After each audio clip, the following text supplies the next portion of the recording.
ہم دیکھ رہے ہیں کہ سوشل میڈیا کا دور ہے اور اس سوشل میڈیا کے دور میں مختلف قسم کے اعتراضات مکتب تشیع پہ کیے جاتے ہیں۔ جو روایات مولا کائنات کی فضیلت کو اور فضیلیت کو ثابت کرتی تھیں، مخالفین نے کوشش کی کہ ان روایات کی تضعیف کی جائے۔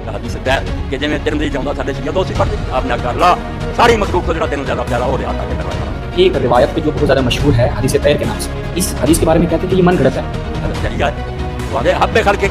ساری مخلوق جو پیارا پیچھے ابو بکر عمر لے کر کوئی راوی نہیں لگ سکتا، ہر گروہ نے اتنا کچھ کر لیا ہوا حدیث طیر جو ہے یہ سنی اساسی کتاب ہے اور انہوں نے حدیث طیر پہ کم و بیش 29 طرق جو ہیں طرق اسانید یہ لکھے ہیں۔ تو ارچو کون حدیث کی کتاباں پڑھوں گا، کنوں راوی نہ پونے گئی ہر حرم دسن دیا انیاں کتاباں جھوٹ، بالکل چٹے جھوٹ بول دے۔ ایسے تو امام جمال الدین ذیلی رحمۃ اللہ نسبر رہا وہ دے پہلے حصے لکھیا بے کئی باری سگوں جس حدیثیاں جنیاں سنداں ودیاں جان اونی وہ کمزور ہوندی جان، وہ شک ہوندا جاندا بھئی یار دی کوئی جان ہوندی تے کوئی سچا بندہ جڑا سی ایک بھی ودنا ویر سی حضور نے صحیح راوی نے کسی نے بھی نہیں یاد رکھیا، ایک کمزور ہی رہ گئے سارے۔ اتنے انہاں مثال بھی دیتی ایک حدیث طیر کہ جویں ترمذی چاہندا ساڈے شیعہ دوست بھی پڑھ دے کہ اللہ دے رسول نے ایک دن آکھیا کوئی جانور پجا آیا آپ کو پرندہ گوشت، آپ نے آکھا اللہ ساری مخلوق تو جڑا تینوں زیادہ پیارا ہو لیا تاکہ میرا کھانا کھا لے۔ حضرت علی آئے وہ آندے حب خلق کا ریا ساری مخلوق جو پیارا کتھے ابو بکر عمر لئی پھر دے ان گنڈ سن لائے سلطانی صاحب منہ بھی نہیں کھا سکتے بھائی نے راوی سب جھوٹ، کوئی راوی نہیں دا صحیح نہ کوئی گل کی روئی بھائی ہر گروہ نے اتنا کچھ کر لیا ہویا تو مسلمانوں دی مت مار دو، اللہ تو ڈرو، خالص دین جڑا اللہ رسول نے دسیا وہ دی طرف آ جائے۔ ہم دیکھ رہے ہیں کہ سوشل میڈیا کا دور ہے اور اس سوشل میڈیا کے دور میں مختلف قسم کے اعتراضات مکتب تشیع پہ کیے جا رہے ہیں اور ان اعتراضات میں ہم دیکھتے ہیں کہ مولا کائنات کی شخصیت جو صدر اسلام سے مظلوم رہی ہے، کہیں پر مولا کائنات کی تنقیص میں روایات گھڑی گئیں اور جو روایات مولا کائنات کی فضیلت کو اور فضیلیت کو ثابت کرتی تھیں، مخالفین نے کوشش کی کہ ان روایات کی تضعیف کی جائے یا ان کو کہا جائے من گھڑت ہے۔ اب اسی سلسلے میں ہم دیکھتے ہیں کہ ایک روایت پہ جو بہت زیادہ مشہور ہے حدیث طیر کے نام سے، کچھ ایسے افراد سوشل میڈیا پر آتے ہیں اور اس حدیث کے بارے میں کہتے ہیں کہ یہ من گھڑت ہے۔ تو اس حدیث کے حوالے سے سب سے پہلے تو آپ ہمارے ناظرین کو کہ یہ حدیث خود حدیث اس کا متن و مفہوم کیا ہے اور اس کی سند کے حوالے سے علماء اہل سنت کے اقوال کی روشنی میں جو ہے وہ بیان فرمائیں۔ اعوذ باللہ من الشیطان الرجیم، بسم اللہ الرحمن الرحیم، الحمدللہ رب العالمین، الصلاۃ والسلام علی سید الانبیاء والمرسلین واہل بیتہ الطیبین الطاہرین المعصومین۔ اصل مسئلہ یہ ہے جی کہ مولا کائنات مولا امیر المومنین ہر اعتبار سے بعد از پیغمبر افضل اشرف اعلیٰ ہے، بے شک۔ حتیٰ کہ ابن تیمیہ حرانی جیسے بندے سے جب یہ سوال ہوا مجموع الفتاوی میں کہ آیا مولا کائنات امیر المومنین اہل بیت میں شامل ہیں، ابن تیمیہ نے کہا کہ یہ کسی دلیل کا محتاج نہیں ہے، بلکہ بعد از پیغمبر مولا کائنات اہل بیت کے افضل فرد ہے۔ سبحان۔ اور اہل بیت کے جب افضل فرد پیغمبر گرامی قدر صلی اللہ علیہ وآلہ وسلم کے بعد مولا علی ہیں تو ان کا مقابلہ کون کر سکتا ہے؟ صحیح ہیں جی، موازنہ کرنا ہی یہ امت کی گمراہی ہے کہ اہل بیت سے ان کا موازنہ کیا جائے۔ لہٰذا یہ جو آپ نے ذکر کیا ہے حدیث طیر، حدیث طیر پہ ہمارے بر صغیر کے بطل جلیل علامہ میر سید حامد حسین احل اللہ مقامہ فی فرادیس الجنان نے مستقل کتاب لکھی ابقات الانوار۔ شاہ عبدالعزیز دہلوی نے جب تحفہ اثنا عشریہ میں حدیث طیر پر گفتگو کی تو انہوں نے ایک مستقل 600 صفحات پر فارسی میں، فارسی اور عربی میں 600 صفحات پر ضخیم کتاب لکھی حدیث طیر کے متن پر، سند پر، دلالت پر۔ صحیح۔ اور وہ چھپ چکی ہے کتاب، فارسی میں ہے، اللہ کرے اس کا اردو میں ترجمہ بھی ہو جائے، اردو دان طبقہ کے لیے تو انتہائی مفید کتاب۔ حدیث طاہر جو ہے یہ سنی اساسی کتابوں میں، اساسی اور بنیادی کتابوں میں یہ موجود ہے، اور کئی صحابہ کرام سے مروی ہے۔ یہ حدیث کے حوالے سے یہ ایک مولانا فخر الدین ہے جو دارالعلوم کراچی اور جامعہ اسلامیہ بنوری ٹاؤن کے فارغ التحصیل ہے۔ انہوں نے مستقل یہ کتاب لکھی ہے نیل الخیر بے حدیث طاہر، اور اس کتاب پہ تقریض ہے حضرت مولانا ڈاکٹر مفتی نظام الدین شامزائی صاحب کی، اور اس کے بعد حضرت مولانا عبد الرشید نعمانی جو کہ ڈاکٹر مولانا عبد الحلیم چشتی کے بھائی تھے یہ، اور بہت بڑے نامور علماء میں ان کا نام ہے۔ دونوں شخصیات یعنی ہمارے بھائیوں کے ہاں بہت بڑی ایک مقام رکھتی ہیں، ان کی تقریر اس میں موجود ہے، اور انہوں نے حدیث طاہر پہ کم و بیش 29 طرق جو ہیں، طرق و اسانید یہ لکھے ہیں، اور مدلل طریقے سے انہوں نے اس حدیث طاہر پہ بحث کی، اور میں سامعین سے گزارش کروں گا کہ یہ کتاب عربی میں ہے، اور یہ کتاب آپ لے لیں بے شک، اور یہ کراچی سے ہی ملتی ہے، بنوریا ٹاؤن سے مل جائے گی، یا دارالعلوم کے جو باہر کتب خانے ہیں ان میں سے مل جائے گی، اور اس کتاب پر ایڈریس بھی لکھا ہوا ہے، بہترین کتاب ہے۔ اب دیکھیں کہ حدیث طاہر کہ 29 اگر طرق کو، سب سے پہلے تو طرق کی بات تو بعد میں آئے گی، اس کا متن سامعین و ناظرین کی خدمت میں مختصر خلاصہ اس کا پیش کرتا ہوں۔ پیغمبر گرامی قدر صلی اللہ علیہ وآلہ وسلم کی خدمت میں ایک بھنا ہوا پرندہ، ایک پرندے کا گوشت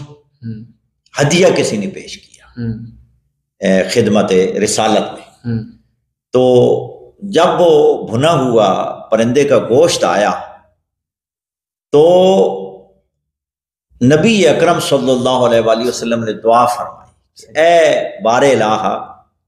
آج وہ بندہ میرے پاس بھیج دے کہ جو میرے ساتھ مل کر اس گوشت کو کھائے، اور وہ بندہ کہ جو تمام مخلوقات سے آپ کو سب سے زیادہ محبوب شخصیت ہے، محبوب ہے۔ حضرت انس بن مالک کیونکہ خادم رسول تھے، وہ دروازے پہ موجود تھے۔ مولا کائنات امیر المومنین علیہ الصلوۃ والسلام تشریف لائے،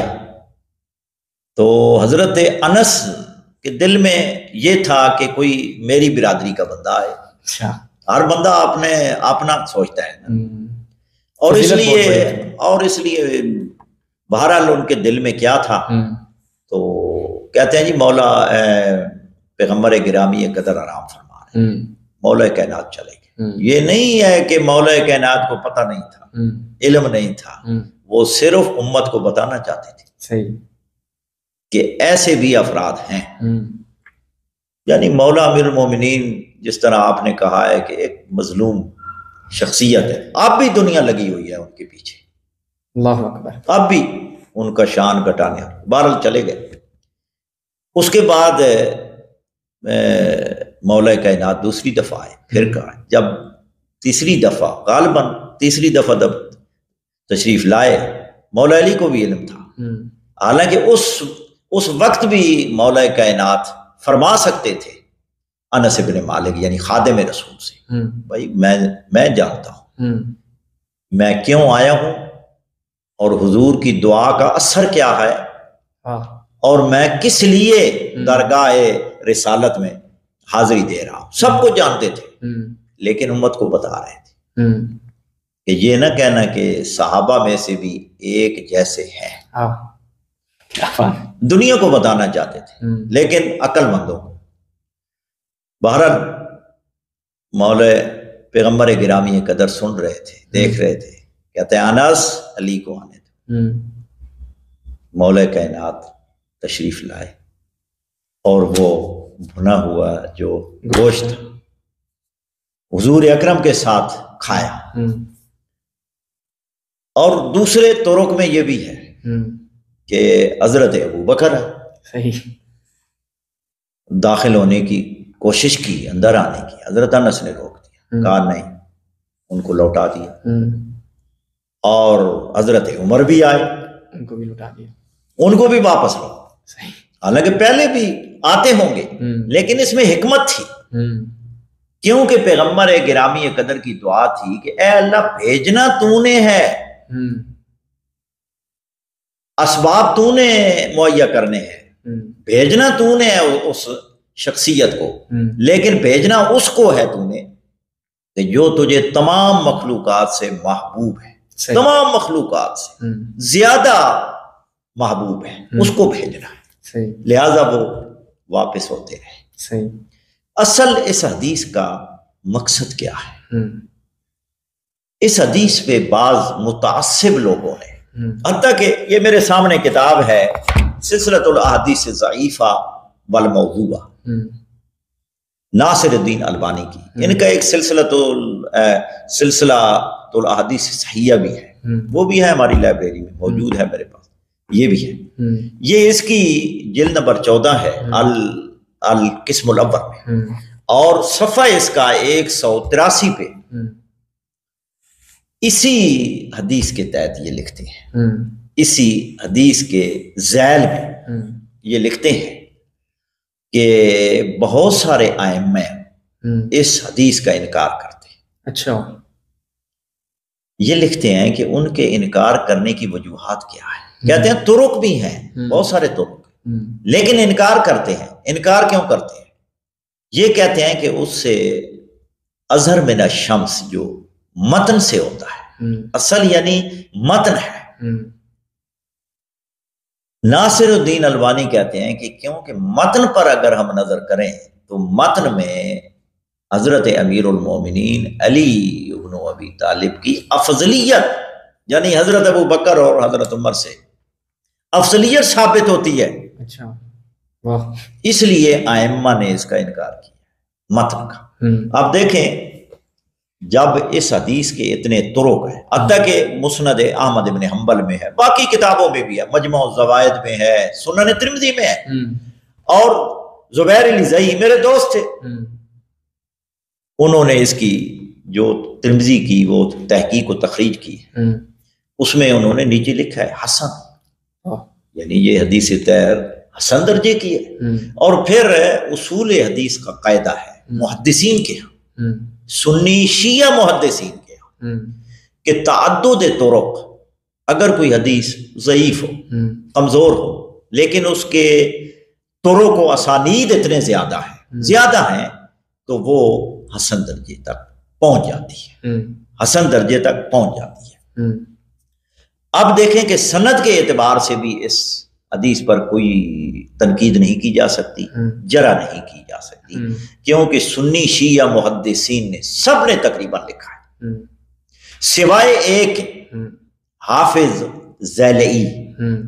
اور یہ میرے سامنے ہے نصب الرایہ لتخریج احادیث الہدایہ،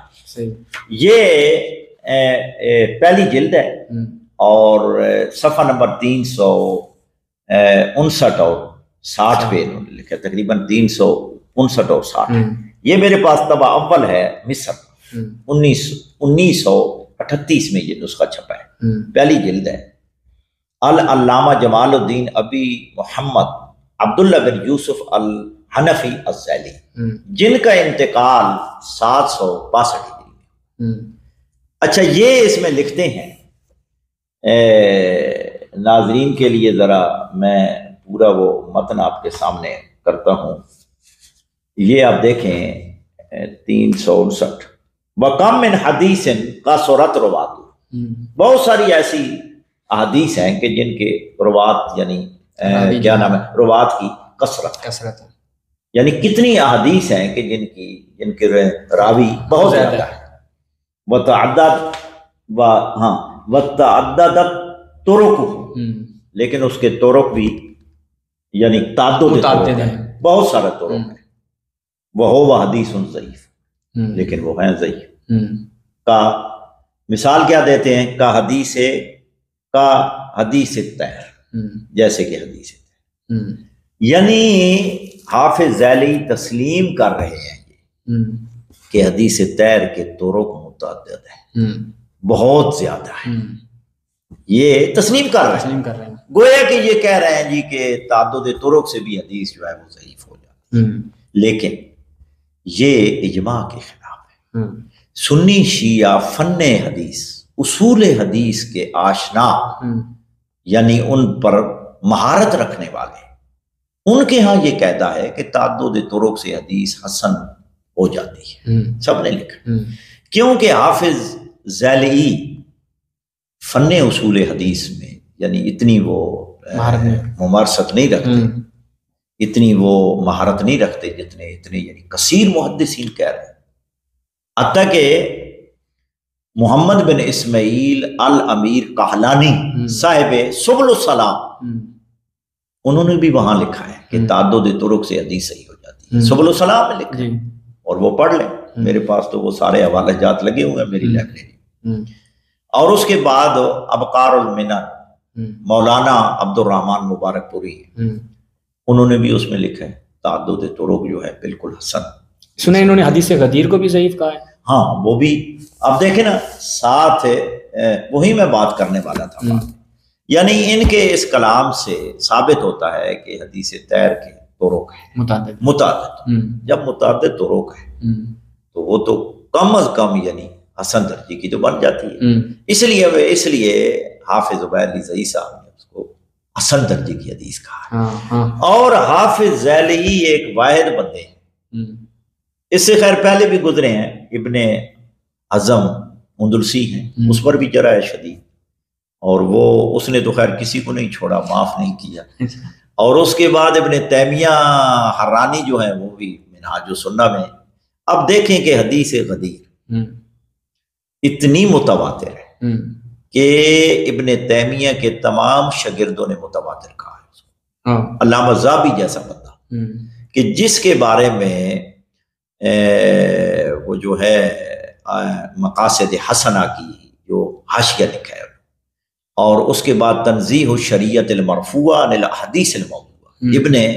عراق کے اس کے حاشیے پہ وہ غالباً عبدالعزیز بن صدیق قماری ہے، وہ لکھتے ہیں کہ ذہبی کی یہ عادت ہے کہ جہاں بھی فضیلت علی میں حدیث آئے گی اس کو کہے گا کہ یہ صحیح نہیں، یعنی ذہبی جیسے بندے، حافظ ابن کثیر دمشقی جیسے متعصب آدمی البدایہ والنہایہ میں، علامہ ذہبی نے سیر و اعلام النبلاء میں، اور اس کے بعد باقی کتابوں میں بھی ہوتا ہے، حدیث کو متواتر کہا، حدیث غدیر کو متواتر، حتیٰ کہ محدث ابن شاہین کہ جن کی کتاب الضعفاء بھی ہے، کتاب و اسماء الثقات بھی ہے، اتنا محدث، اور انہوں نے شرح و اہل سنہ کتاب ہے، میری لائبریری میں پڑھی ہے، اس میں وہ لکھتے ہیں کہ حدیث غدیر کو 100 صحابہ نے روایت کیا، اور یہ حضرت علی کی اتنی فضیلت ہے۔ اچھا انہوں نے کہا کہ میں اس میں کوئی جرح نہیں پاتا،